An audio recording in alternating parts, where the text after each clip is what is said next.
आत्मानुशासन की कक्षा अपन प्रारंभ करते हैं और सबसे पहले करते हैं अपन मंगलाचरण। मंगलाचरण आप सभी की स्क्रीन पर आ रहा है। आप और हम सभी हाथ जोड़कर विनय पूर्वक मंगलाचरण करते हैं। लक्ष्मी निवास निलयम विलीन विलयम निधाय हृदि वीरम आत्मानुशासनमहं वक्षे मोक्षाय भाव्यानाम। जो लक्ष्मी के निलय रूप उन अविनाशी प्रभु को उद्धार ग्रंथ रचूं आत्मानुशासन भव्य जनों को है स्वीकार, भव्य जनों को है स्वीकार। यह आत्मानुशासन नामक ग्रंथराज है और आज से लगभग 1300 वर्ष पूर्व आचार्य गुणभद्र देव द्वारा इस ग्रंथ की रचना संस्कृत भाषा में हुई है। इसमें 270 श्लोक हैं और उन 270 श्लोकों में से हम 113 श्लोक पढ़ चुके हैं और आज हम 114 नंबर का श्लोक पढ़ेंगे। और इस 114वें श्लोक को प्रारंभ करने से पहले 113वां श्लोक जो हमने कल पढ़ा था उसको पहले आप लोगों से सुनना चाहेंगे। यदि आप लोगों में से कोई उसको सुनाना चाहते हो, किसी ने आपने याद किया हो, उसका अर्थ बताना चाहते हो, तो भी हम आपको आमंत्रित करते रेज हैंड करने के लिए। कल वाले श्लोक में क्या बात आई थी, ताकि वह विषय जुड़ जाए। आप में से जो भी बताना चाहते हैं, जैसे भी बताना चाहते हैं वैसे ही आपको रेज हैंड करने के लिए आमंत्रित कर रहे हैं। हाँ जी, कल वाले श्लोक में क्या बात बताई गई थी, संक्षेप में जो भी बताना चाहते हैं। हर्षिता, आपको हम अनम्यूट कर रहे हैं, आप बताएं। जय जिनेन्द्र, कल के श्लोक में ये बताया गया था कि तप ही समस्त सिद्धियों का साधन होता है। तप के द्वारा ही सारे कार्य सिद्ध होते हैं। इसमें ये बताया था, तृष्णा रूप प्रवण से प्रेरित को वह सुख क्या मिल सकता। मतलब जो तृष्णा के कारण पीड़ित है उसको क्या वह अतीन्द्रिय सुख प्राप्त हो सकता है। और दुष्ट यह काम व्याध आत्म को दुष्ट बना सकता। और जो एक काम है जो हमारे पंचेंद्रियों की इच्छा होती है वो बड़ी ही दुष्ट है और वो आत्म को भी बहुत ज्यादा दुष्ट बना देती है। चरणमपि किम स्पृष्टुम शक्तः पराभव पांसवो।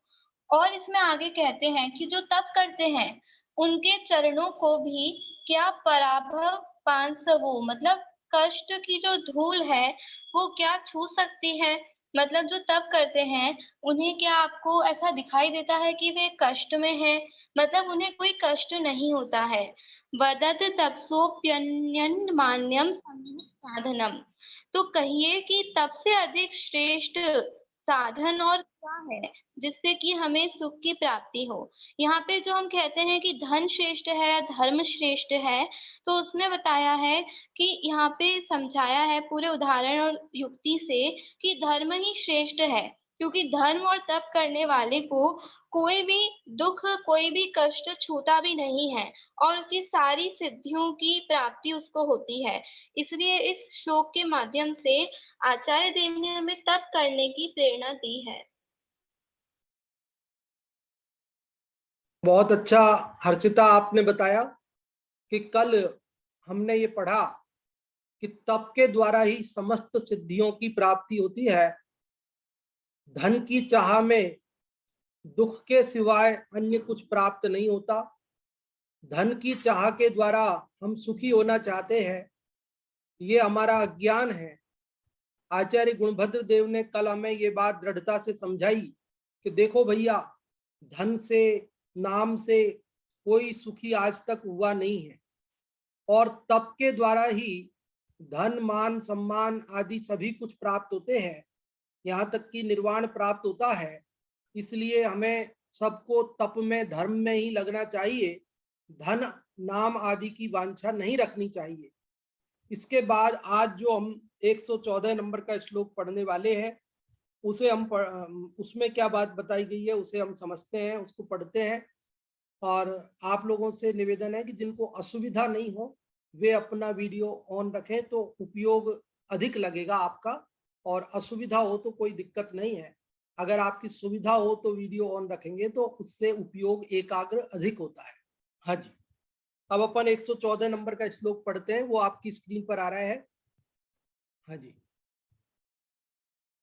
114वां श्लोक आप सभी की स्क्रीन पर लगा देते हैं ताकि आप लोग आसानी से उसे देख सकेंगे, जिनके पास ग्रंथ नहीं है वे भी पढ़ सकेंगे। हाँ जी, ये पृथ्वी छंद है, अभी तक ये पहली बार आया है, इसलिए थोड़ा सा इसको पढ़ने के लिए थोड़ा नया है अपने लिए, लेकिन थोड़ा अपन कोशिश करते हैं इसे पढ़ने की। आप सब मेरे साथ मेरे जैसा कोशिश करेंगे फिर बाद में पढ़ने के लिए। आगे, इहैव सहजान रिपून विजयते प्रकोपादिकान गुणः परिणमन्ति यान् न सुभिरप्ययं वाञ्छति पुरश्च पुरुषार्थ सिद्धि रचिरात् स्वयं यायिनी नरो नरमते कथम तपसि ताप संहारिणी। तप के द्वारा क्रोधादिक रिपु सहज भाव से हो ये परास्त, प्राण त्याग करके भी जिनको चाहे वे गुण होते प्राप्त। मोक्ष रूप पुरुषार्थ सिद्धि भी हो जाएगी पल भर में, ताप शमन करता इस तप में ज्ञानी जन क्यों नहीं रमे। ये श्लोक आपको पढ़ने में कोई दिक्कत तो नहीं आ रही है? आप में से कोई यदि पढ़ के देखना चाहते हो तो रेज हैंड कर लें। पहले आपको पढ़ने का कर रहे हैं, अर्थ बाद में करेंगे। हाँ जी, रोज अपन पहले अर्थ बताते हैं, बाद में आपको पाठ करने के लिए बोलते हैं। आज पहले पाठ करवा रहे हैं। जो भी आप में से पाठ करना चाहते हैं इसका, संस्कृत या हिंदी से जो भी पाठ करना चाहते हैं वे रेज हैंड कर सकते हैं। और सबसे पहले हर्षिता, वाणी कल्याणी, मुन्नी जी, चलो कई लोगों के रेज हैंड हुए हैं। पहले हम वाणी कल्याणी आपको अनम्यूट कर रहे हैं।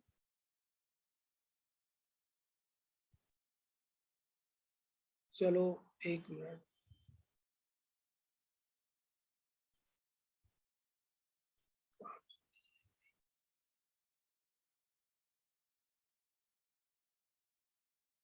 बात ऊपर नीचे हो रही है।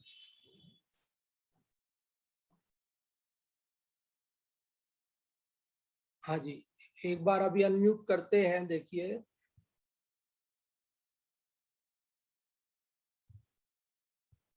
वाणी कल्याणी आपको अनम्यूट किया है, आप पढ़ें। जय जिनेंद्र। जय जिनेंद्र। तप के द्वारा क्रोधादिक रिपु सहज भाव से होए परास्त, प्राण त्याग करके भी जिनको चाहे वे गुण होते प्राप्त। मोक्ष रूप पुरुषार्थ सिद्धि भी हो जाएगी पल भर में, ताप शमन करता इस तप में ज्ञानी जन क्यों नहीं रमी। जय जिनेंद्र। बहुत अच्छा वाणी कल्याणी आपने पढ़ा। अब संस्कृत वाले को पढ़ने के लिए आमंत्रित करते हैं।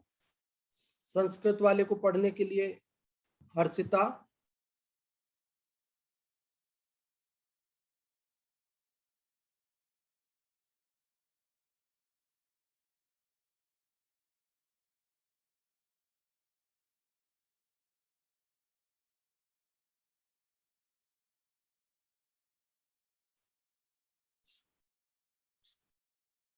जय जिनेंद्र।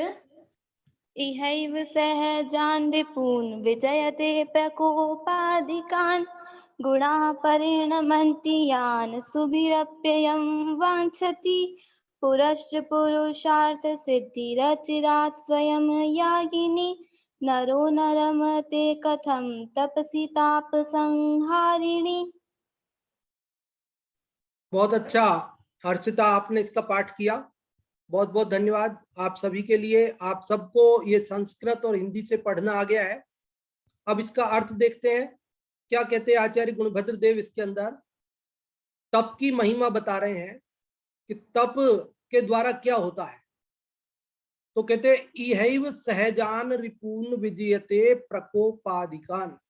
इहैव मतलब यही, इस लोक में ही, अभी सहजान रिपुन, सहज जो रिपु हैं, सहज शत्रु हैं, उनको, कौन से शत्रुओं को? प्रकोपादिकान, प्रकोपादि क्रोध आदि जो हमारे शत्रु हैं, जो हमारे साथ ही इस भाव में हमारे जन्म के साथ हमारे लगे हुए हैं, उनको विजयते, उनको जीत लेते हैं।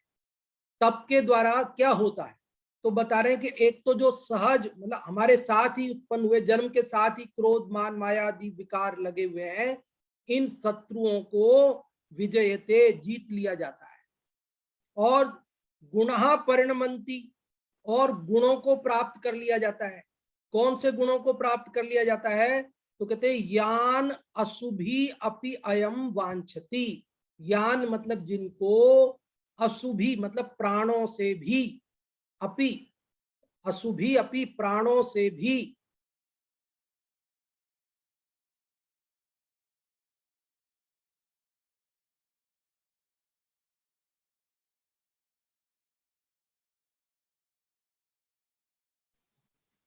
पंडित जी आपने आपको म्यूट कर लिया है, अनम्यूट करो। हाँ जी, हाँ जी, अब आ रही है आवाज? आ रही है। हाँ जी। तो पहली पंक्ति में क्या कहा?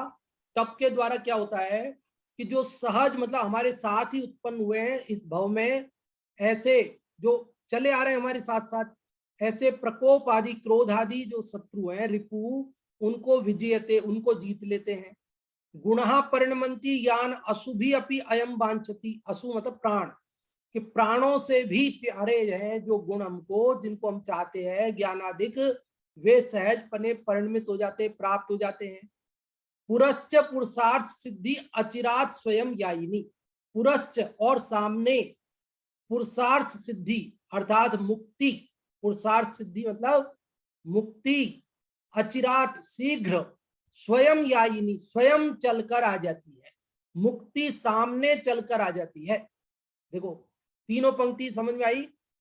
तब से क्या होता है कि क्रोधादि शत्रुओं को जीत लिया जाता है, पहली बात। दूसरी बात, जिन गुणों को, ज्ञानादि को हम प्राणों से भी अधिक चाहते हैं, वे प्राप्त हो जाते हैं। तीसरी बात, पुरुषार्थ सिद्धि अर्थात मुक्ति सामने से स्वयं चलकर आती है। और इसलिए चौथी पंक्ति में कहते हैं नरो न रमते कथम तपसी ताप संहारिणी। नरो मतलब मनुष्य, न रमते नहीं रमता है, कथम क्यों, कि यह मनुष्य क्यों नहीं रमता है, किसमें? तपसी, तप में। कैसे तप में? ताप संहारिणी, जो तप ताप का संहार करने वाला है, ताप को, कष्ट को मेटने वाला है, ऐसे तप में क्यों नहीं रमते हैं? आचार्य गुणभद्र देव आश्चर्य व्यक्त करते हुए कह रहे हैं कि देखो भैया कि यह तप कैसा है कि जो हमारे क्रोधादि शत्रुओं को जिसके द्वारा जीत लिया जाता है, जिन गुणों को हम प्राणों से भी अधिक चाहते हैं, ऐसे ज्ञानादि गुण हमें प्राप्त हो जाते हैं, जिस तप के द्वारा मुक्ति स्वयं सामने से चलकर आ जाती है, ऐसे ताप संहारक, कष्ट मेटने वाले और सुख प्रदान करने वाले तप में हम मनुष्य लोग क्यों नहीं रमते हैं? ऐसा आचार्य गुणभद्र देव इसमें आश्चर्य व्यक्त करते हुए कह रहे हैं। अर्थात हमें अवश्य ही इस तप के मार्ग में लगना चाहिए, ये प्रेरणा हमें दे रहे हैं। बहुत सरल और बहुत मार्मिक है, इसकी चर्चा तो अभी अपन और करेंगे। एक बार सामान्य अर्थ हमने आपको बताया और हम चाहेंगे कि आप लोग इसका अर्थ बताएं। और बहुत अच्छी बात है, अनेक लोग बताना चाह रहे हैं, रेज हैंड किए हैं। और हम अभी जिन लोगों ने रेज हैंड किए उनमें से अभी प्रसम भैया आपको अनम्यूट कर रहे हैं, पहले आप बताएं। जय जिनेन्द्र। जय जिनेन्द्र।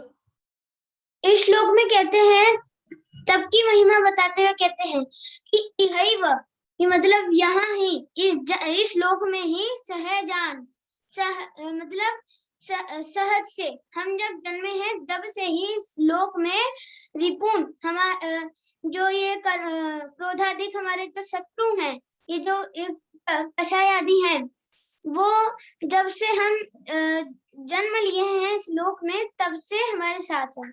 और ये जो प्रकोप आदि है, और ये तप करने से विजयते, इन पे हम विजय प्राप्त कर लेते हैं, इनसे विजय प्राप्त कर लेते हैं। और कहते हैं कि जिन गुणाधिक ज्ञानाधिक गुणाधिक के लिए हम प्राण भी वांछति मतलब हम प्राण से भी बढ़कर मानते हैं जिन गुणाधिक ज्ञानाधिक को, वो भी परिणमंती इस तप से प्रकट हो जाते हैं स्वयं ही। और कहते हैं पुरुषार्थ सिद्धि सिद्धि रचिरात्सवम स्वयं यायिनी। और कहते हैं कि जो मुक्ति है, सर्वार्थ सिद्धि है, जो वो खुद चल के हमारे सामने आती है। अर्थात कि ये तप करने से जो मुक्ति है वो खुद स्वयं चल के आती है। और कहते हैं कि नरो न रमते, नरो अर्थात ये जो नर है, मनुष्य है, न रमते नहीं रमता है, कथम तपसी कि ये नर क्यों नहीं रमता है तपसी ऐसे तप में जो कि ताप संहारिणी मतलब ताप अर्थात सारे कष्टों संहारिणी उनका संहार करने वाला जो ऐसा तप है उसमें नर क्यों नहीं रमता, ऐसा श्लोक में बताते हैं। बहुत बढ़िया आपने प्रसम भैया बताया, बहुत बहुत धन्यवाद। और हिंदी वाले का अर्थ जो भी आप में से बताना चाहते हैं वे लोग रेज हैंड कर सकते हैं। और हिंदी वाले का बताने के लिए हम अनम्यूट कर रहे हैं सुमित जैन आपको। सुमित जैन आप बताएं हिंदी वाले का अर्थ।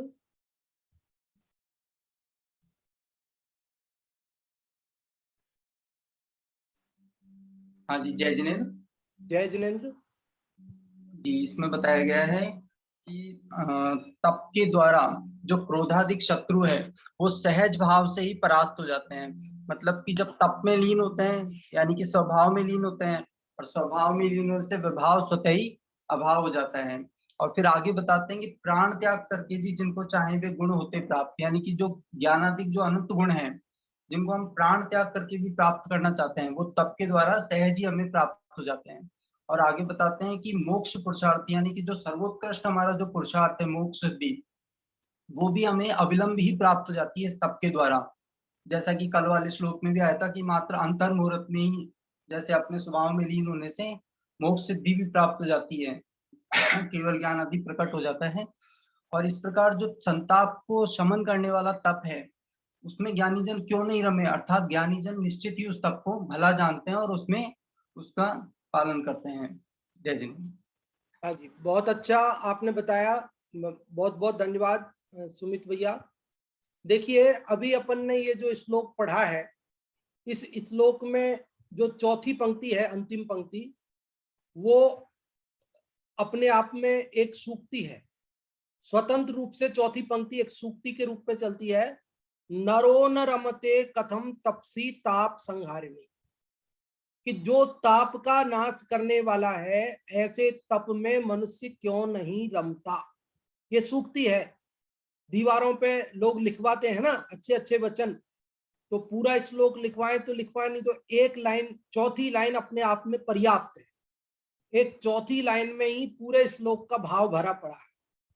क्या भरा पड़ा है कि ताप नाश करने वाले तप में मनुष्य क्यों नहीं रमते। तो जो तप हमारे कष्टों को नष्ट करता है ऐसे तप में हम क्यों नहीं रमते हैं, ये बात बता रहे हैं। मुन्नी जी आपका भी हैंड रेज है, हम आपको अनम्यूट कर रहे हैं, आप बताएं। हाँ जी, मुन्नी जी आपको अनम्यूट किया है, आप अनम्यूट हो जाएं। हाँ, जय जिनेन्द्र पंडित साहब। जय जिनेन्द्र। जय जिनेन्द्र। जय हाँ जी, पंडित साहब। हाँ जी, जय जिनेन्द्र बोलिए। तप के द्वारा क्रोधाधीर जवाब से होए परास्त, प्राण त्याग करके भी जिनको।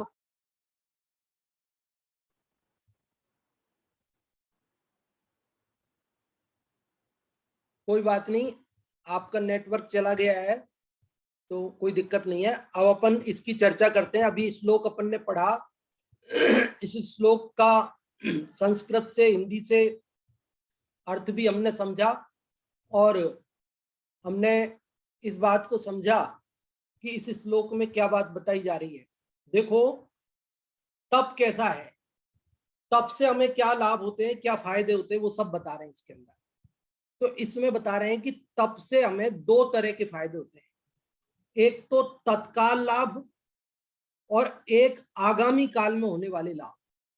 समझ में आ रही है आपको बात? दो तरह के फायदे होते हैं, एक तो तात्कालिक, तत्काल, तुरंत तुरंत लाभ हो जाता है, और दूसरा लाभ जो भविष्य में बाद में होता है। ऐसे दो लाभ इसमें बता रहे हैं, दो तरह के लाभ। तो तत्काल लाभ कौन से है? तुरंत क्या?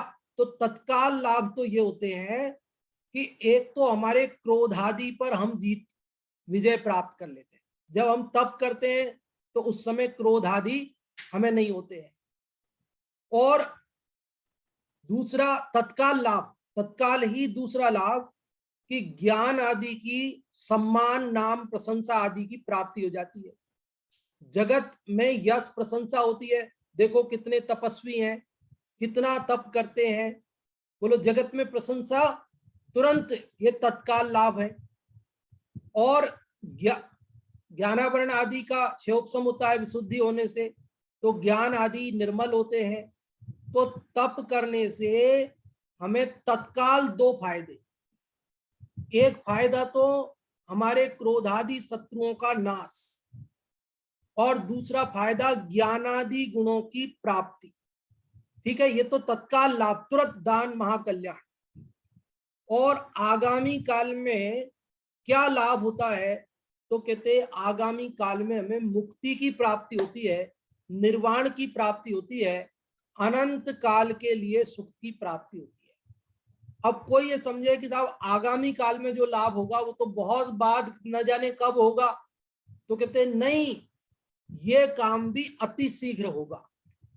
और इस अति शीघ्र होने वाले काम के लिए कल हमने पढ़ा था कि इस तप का कितना काल है, कितना समय, परिमित, कियान परिमितः कालः, कि कितना अल्प काल है। एक अंतर मुहूर्त की बात है, अंतर मुहूर्त ध्यान करे, तप करे तो केवल ज्ञान होता है।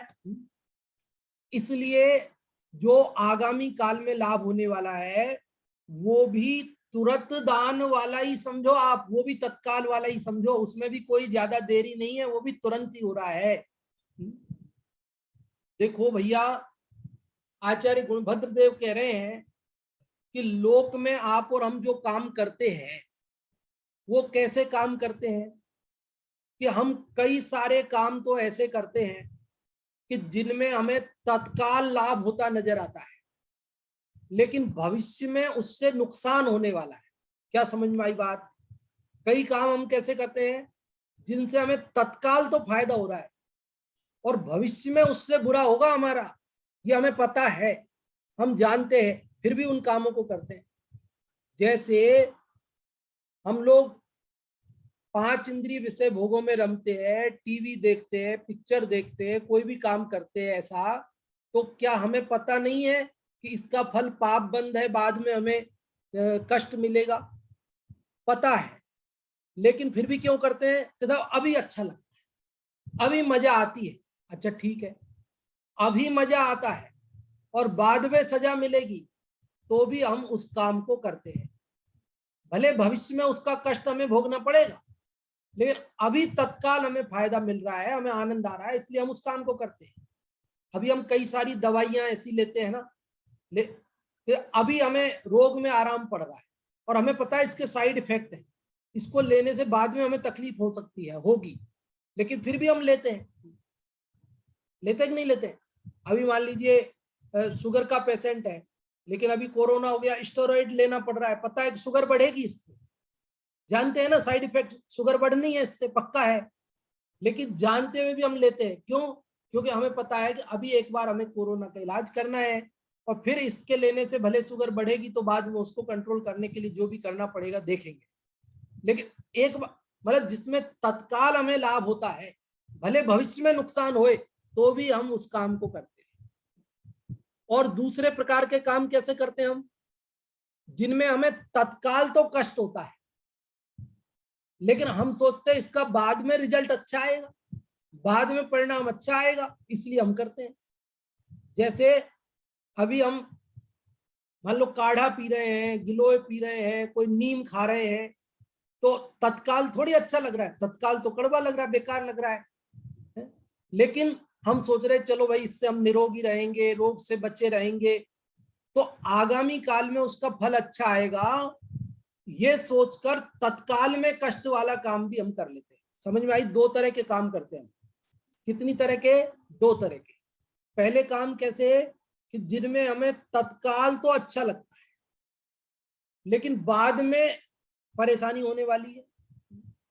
ये सर्दियों में कई लोग आइसक्रीम खाते हैं, खा के बाद में जुकाम हो जाता है, खांसी हो जाती है, बीमार पड़ जाते हैं, लेकिन फिर भी खाते हैं। क्यों? अभी हमें अच्छा लग रहा है खाने में, कि बाद में तकलीफ होगी कि वो बाद में देखेंगे, कि होगी, लेकिन फिर भी कई लोगों को किसी चीज से एलर्जी होती है, डॉक्टर ने मना किया होता है, लेकिन फिर भी वे खाते हैं कभी कभी। जब जब खाते हैं तब तब परेशानी होती है ना, कि हाँ होती है, फिर क्यों खाते हो? कि बोले अभी तो अच्छा लगता है, बाद में भले ही तकलीफ होती है, लेकिन एक बार अच्छा लगता है। तो एक बार अच्छा लगता है, भविष्य में बुरा लगेगा, ऐसे काम भी हम करते हैं। और दूसरे प्रकार के काम कैसे करते हैं कि जिनमें हमें तत्काल बुरा लगता है और आगामी काल में उसका हमें लाभ होगा, फायदा होगा, ऐसा सोचकर हम करते हैं। लेकिन ये तप कैसा है? इससे क्या होता है? तत्काल लाभ होता है कि आगामी काल में लाभ होता है? तत्काल कष्ट होता है कि आगामी काल में कष्ट होता है? बताओ, तप से क्या होता है? कि भैया तप से ना अभी कष्ट होता है ना भविष्य में कष्ट होगा। तप से तो अभी भी आराम मिलता है और आगे भी आराम मिलेगा। अभी क्या आराम मिलेगा कि तेरे सारे विकार नष्ट हो जाएंगे, तू क्रोध आदि शत्रुओं को जीत लेगा। और क्या लाभ होगा तत्काल? कि तुझे ज्ञान, नाम, यश, प्रशंसा, प्रतिष्ठा सब मिलेंगे। और आगामी काल में क्या लाभ होगा कि आगामी काल में तू निर्वाण को प्राप्त करेगा। आचार्य गुणभद्र देव कहते हैं, बड़े आश्चर्य की बात है कि लोग लोक में तो ऐसे ऐसे कामों को करते हैं जिनमें एक बार कष्ट होता है, एक बार ही आराम नजर आता है, वो भी सचमुच का नहीं, वो भी झूठा, भ्रमजनित।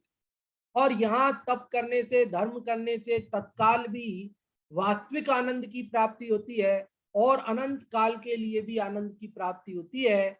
ऐसे तप को क्यों नहीं करते? समझ में आई कि नहीं आई बात आपको? पहली बात समझ में गए कि लोक में जैसे काम करते हैं उनसे अधिक लाभप्रद ये कार्य है, इसमें हमें करने की प्रेरणा दे रहे हैं। और आगे क्या बात कहते हैं देखो, इसमें ये कहते हैं, एक शब्द आया कि नरो न रमते कथम तपसी ताप संहारिणी। ताप संहारिणी, ये तप कैसा है? ताप का संहार करने, संहार मतलब नाश। आप सब जो महाभारत वगैरह में सब सुनते हैं ना, उन्होंने नरसंहार कर दिया, ये कर दिया, वो कर दिया, मतलब नर को मार दिया, नर का नाश कर दिया। तो ये क्या ताप को संहार करता है? ये तप क्या करता है? ताप का संहार करता है। ताप, ताप क्या है? ताप मतलब कष्ट, ताप मतलब दुख। तो दुख क्या है? तो दुख बताए हैं, तीन तरह के दुख बताए। तीन दुख है जीवन में, बड़े दुख है तीन। कौन कौन से? जन्म, जरा, मृत्यु। क्या है? तीन बड़े दुख है ना। अपन उसमें जो संसार ताप विनाशनाय चंदनम निर्वपामिति स्वाहा बोलते हैं, और जल में इसी को खुलासा करके बोलते हैं कि जन्म, जरा, मृत्यु विनाशनाय जलम निर्वपामिति स्वाहा। तो वहां जल में आपने जन्म, जरा, मृत्यु कहा और संसार ताप विनाशनाय ये चंदन में कहा। तो संसार ताप मतलब वही तो जन्म, जरा, मृत्यु। तो ये तप हमारे जन्म, जरा, मृत्यु रूपी ताप को, संसार रूपी ताप को मेटने वाला है। जिसने तप किया वो मुक्ति को प्राप्त कर लेगा, फिर ना उसका जन्म होगा। जब जन्म ही नहीं होगा तो जरा, बुढ़ापा भी नहीं आएगा, और जिसके जन्म नहीं होगा, बुढ़ापा नहीं आएगा, तो मरण भी नहीं होगा। जिसका जन्म नहीं हुआ, मरण कैसा? जिसका जन्म होता है उसी का मरण होता है। तो ये तप कैसा है? ताप को संहार करने वाला, ताप को नाश करने वाला। और भी हम अनेक प्रकार से ताप के लिए अर्थ कर सकते हैं। अन्य मत में ऐसा कहा कि जीव को 3 प्रकार के ताप है, 3 प्रकार के कष्ट है। तो 3 प्रकार के ताप वहां पर कौन से बताए? तो उन्होंने कहा दैहिक, दैविक, भौतिक तापः। ताप 3 प्रकार के बताए, वहां पर भी 3 प्रकार के कष्ट बताए। और वो 3 प्रकार के कष्ट कौन से बताए? तो उन्होंने कहा दैहिक, दैविक, भौतिक ताप। पहले प्रकार के कष्ट हैं दैहिक। दैहिक मतलब देह संबंधी, शरीर संबंधी। अभी हमें बुखार आ गया, खांसी हो गई, जुकाम हो गया, कैंसर हो गया, कुछ भी, हार्ट की तकलीफ, ये सब क्या है? दैहिक तकलीफ, शारीरिक रोग, देह संबंधी है ना। लू लग गई, कुछ भी तकलीफ है, तो ये सब क्या है? दैहिक।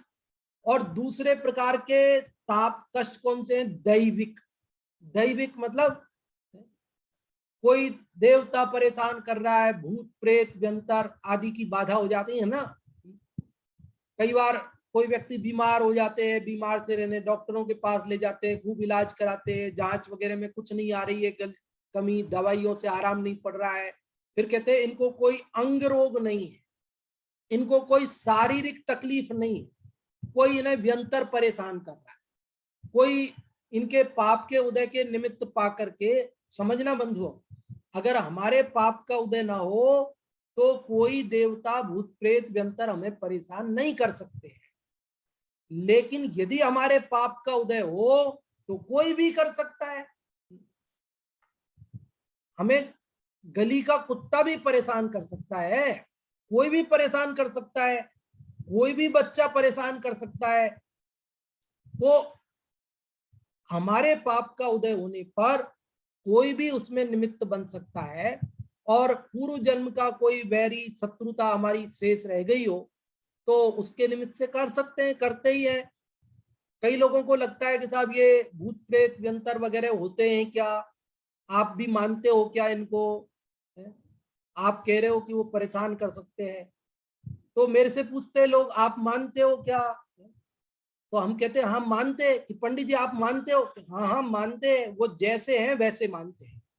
उनको वीतराग देव नहीं मानते, उनको जो 4 प्रकार के देव हैं, भवनवासी, व्यंतर, ज्योतिषी, वैमानिक, और फिर उनमें भी 10 और 8 और वो सब प्रकार के जो उनके भेद हैं, उनमें भूत, व्यंतर आदि सब उनकी जातियां हैं। तो उनका जैसा स्वरूप आगम में आया है, तत्वार सूत्र में सब आचार्य उमा स्वामी ने लिखा है और उसकी टीकाओं में विस्तार से उसका स्वरूप मिलता है।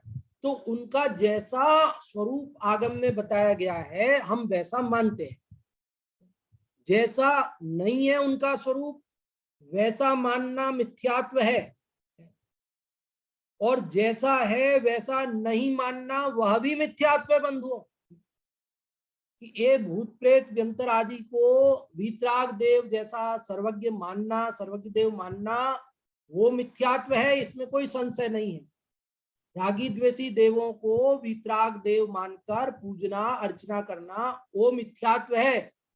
लेकिन उनको देव ही नहीं मानना, उनकी सत्ता से ही इनकार करना, वो भी मिथ्यात्व है। तत्वार सूत्र में दर्शन मोहिनी के आश्रव के कारणों में बताया कि श्रुत संग धर्म देवा वर्णवादो दर्शन मोहस्य, केवली श्रुत संग धर्म देवा वर्णवादो दर्शन मोहस्य। तो केवली परमात्मा, श्रुत मतलब जिनवाणी, संघ मतलब चतुर्विद संघ, मुनिराज आदि, यति मुनि ऋषि और अंगार, 4 प्रकार के जो संघ है, 4 प्रकार का। और देव, देव मतलब जो स्वर्ग के देव हैं, उनके बारे में अवर्णवाद करना। अवर्णवाद मतलब जैसा उनका स्वरूप है वैसा नहीं मानकर उनके बारे में अन्यथा कहना। कई लोग कहते हैं साहब देवता तो बलि देने से प्रसन्न होंगे, देवता को तो एक शराब की बोतल चाहिए, वो चढ़ाओगे तब प्रसन्न होंगे। तो भैया तुम्हें मालूम ही नहीं है, देवताओं का स्वरूप, उनके गले से अमृत झरता है, वो कोई शराब बराब बलि वली कुछ नहीं लेते हैं। वो खाते हैं कि कुछ नहीं खाते हैं, उनके गले से अमृत झरता है, उनके बारे में आप इस प्रकार की बातें करते हैं, तो ये अवर्णवाद है। समझ में आ रही बात आपको? तो जैसा और अवर्णवाद करने से क्या होता है कि दर्शन मोहिनी कर्म का जो कि उत्कृष्ट बंध 70 कोड़ा कोड़ी सागर का होता है। तो केवली मतलब सर्वज्ञ देव के बारे में विपरीत बात कहने से भी दर्शन मोहिनी कर्म का आश्रय होता है, और स्वर्ग के देवों के संदर्भ में विपरीत बात कहने से भी दर्शन मोहिनी कर्म के आश्रय होता है।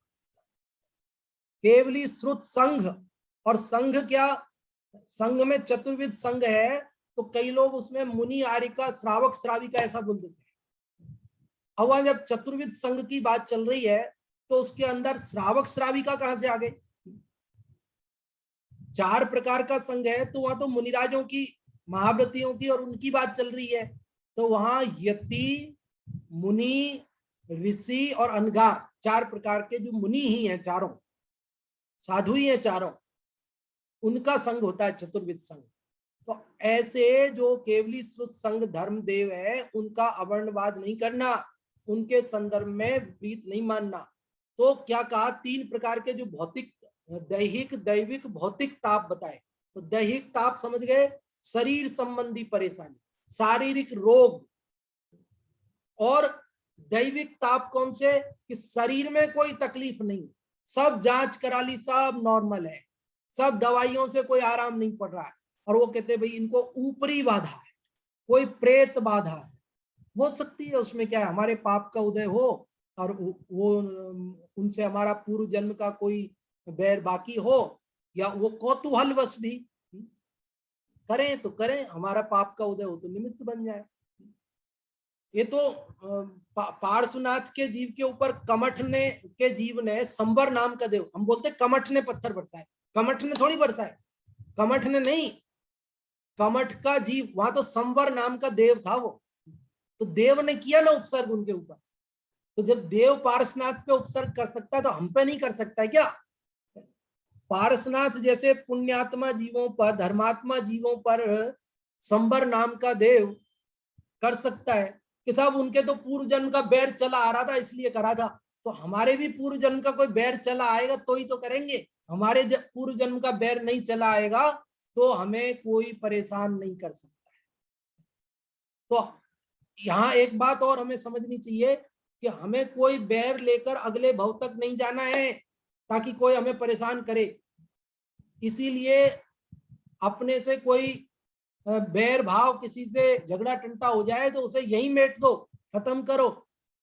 हमारे यहाँ समाधि आदि की जो संलेखना आदि की विधि है, वहां सबसे क्षमा भाव करा लिया जाता है, क्षमा कर दिया जाता है मनन से पूर्व। और साल में एक बार तो हम क्षमा वाणी मनाते ही हैं, वैसे वर्ष में 3 बार आती है, क्योंकि 6 महीने से पहले पहले ही हमारे जो मनोमालिन्य है, बैर भाव है, उन्हें खत्म कर लेना जरूरी होता है।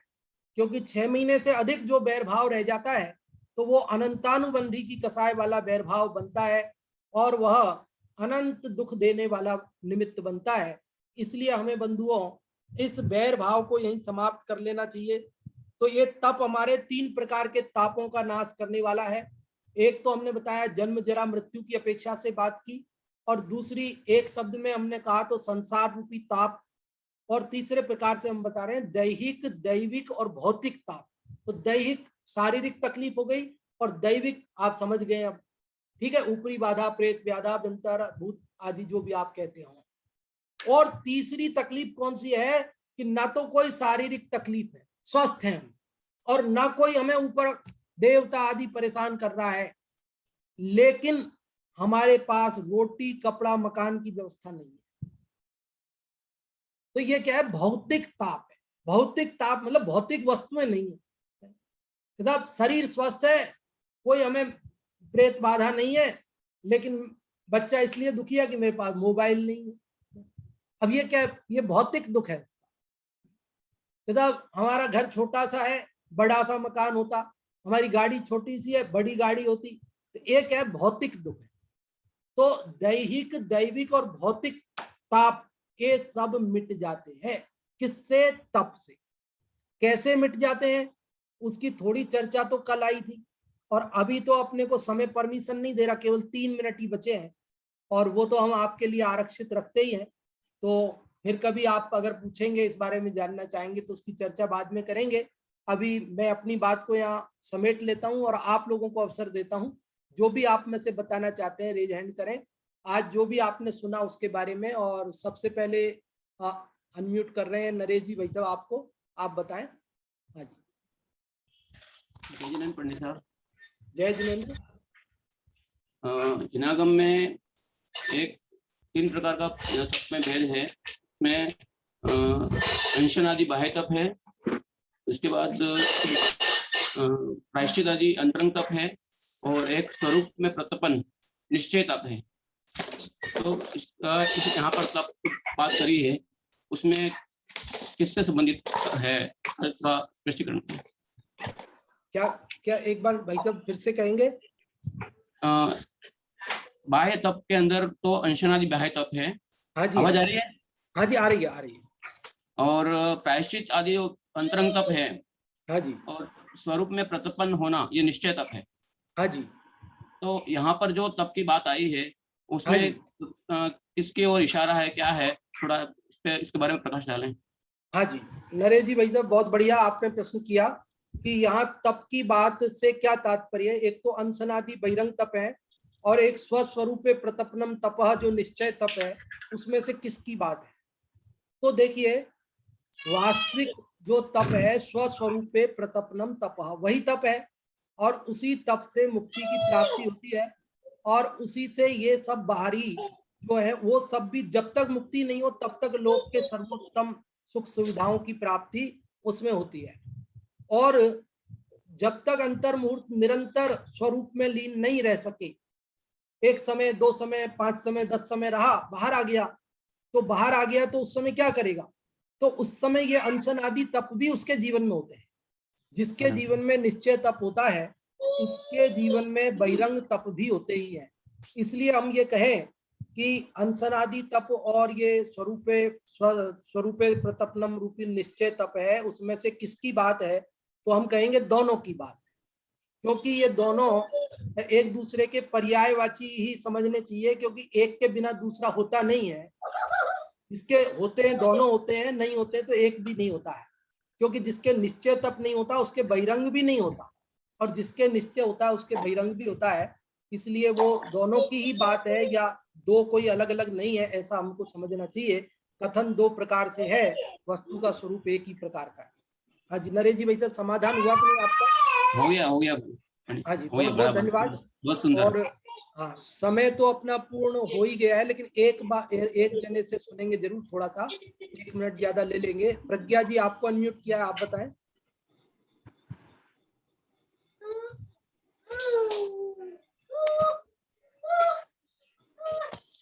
प्रज्ञा जी आपको अनम्यूट किया है, यहाँ से आप अनम्यूट हो जाएं। आवाज आई? हाँ जी, आ रही है। जय जिनेन्द्र। जय जिनेन्द्र। यह इस श्लोक में क्रोध आदि जो वस्तु है उन्हें जीत लिया जाता है, और जो ज्ञान आदि है जो प्राण से ही कार्य देख वह प्रकट हो जाते हैं, और जो मुक्ति है वह स्वयं चलकर आ जाती है, और जो ताप का नाश करने वाला है वह मनुष्य क्यों प्राप्त नहीं करता। बहुत अच्छा आपने बताया कि यह तप जो है इस भव में तत्काल ही हमारे क्रोधादि शत्रुओं को जीत लिया जाता है इसके द्वारा, और हमें ज्ञानादि गुणों की प्राप्ति हो जाती है। और इस तप के द्वारा आगामी काल में हमें निर्वाण की प्राप्ति हो जाती है, मुक्ति स्वयं चलकर हमारे पास आती है। और इसी के साथ अभी बात को विराम देते हैं, 1 मिनट ही ज्यादा हुआ है, और आमंत्रित करते हैं दूसरी कक्षा के लिए। आज हमारे पंडित जी साहब जय कुमार जी साहब के स्थान पर कोई दूसरे पंडित जी लेंगे कक्षा, उनको हम आमंत्रित करते हैं। पंडित कुमार जी शास्त्री गुना। हाँ जी।